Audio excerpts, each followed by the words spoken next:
Polish Defense Minister Marcin Balcerowicz said that the country is in talks to buy Swedish early warning planes. The minister said negotiations will hopefully be finalized shortly. Poland has ramped up military spending since Russia's invasion of Ukraine last year, the government pledging to double the size of the army and spend 4% of the GDP on defense in 2023.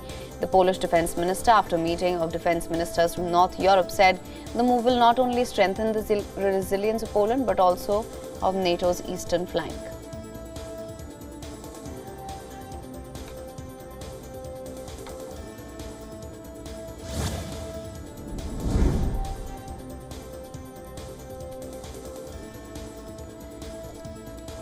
The latest from the Russia-Ukraine war, an attack took place in Russia's Belgorod Oblast region after midnight on Monday. 8 people were injured in the attack. The region's governor initially blamed the attack on a Ukrainian sabotage group.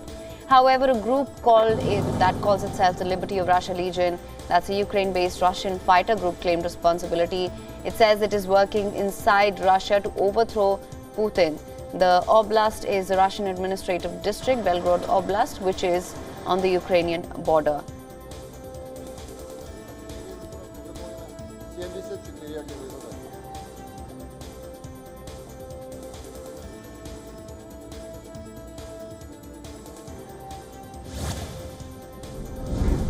India is hosting the G20 tourism meeting in Jammu Kashmir's Srinagar. The inaugural working groups meet is underway. Events on film, ecotourism are scheduled for the day. G20, that's the premier forum for international economic cooperation. It plays an important role in shaping and strengthening global architecture and governance. India holds the presidency of the G20 from the 1st of December 2022 to the 30th of November 2023. Let me say that commendable. Indian Prime Minister Narendra Modi arrived in Sydney yesterday on the third leg of his tri-nation tour. Prime Minister Modi met Australian CEOs and is scheduled to meet Australia's Indian diaspora at a mega event today. Australian Prime Minister Anthony Albanese and Prime Minister Modi will hold bilateral talks tomorrow. Apart from being a member of the Quad grouping, India is also Australia's largest source of skilled migrants and is the second largest source of international students.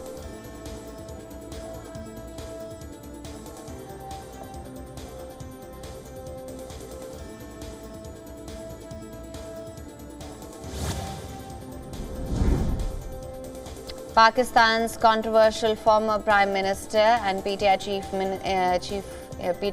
Imran Khan is expected to appear before the National Accountability Bureau. Later in the day, Imran Khan will appear for the Al-Qadr Trust corruption case as well. Now, the PTI chief is also expected to appear before the Islamabad Anti-Terrorism Court to secure bail in 7 other cases. According to Khan, there are 80% chances of him being arrested as he appears in the capital for court hearings.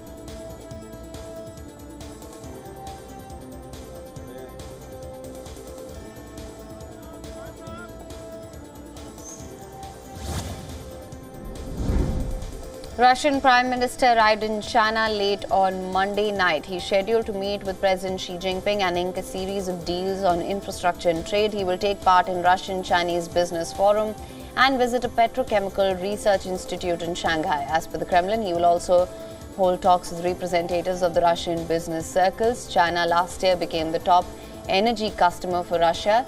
Russia's gas exports had otherwise plummeted after Western sanctions over the invasion of Ukraine.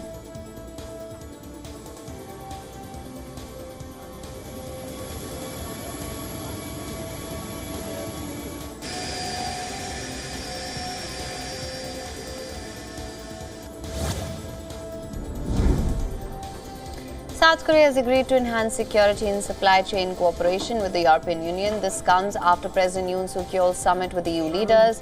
Yoon held the summit with the European Council President and European Commission President in Seoul a day after they participated in the G7 summit in Hiroshima, Japan. The European Council President said cooperation between the EU and South Korea was vital for the safety in the wake of Russia's continuous attacks on Ukraine.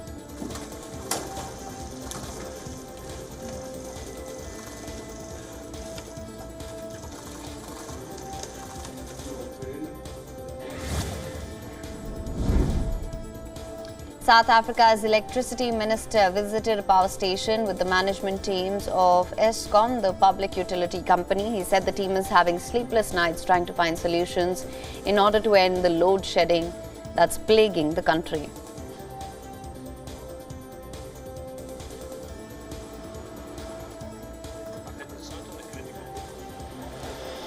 WION is now available in your country. Download the app now. Get all the news on the move.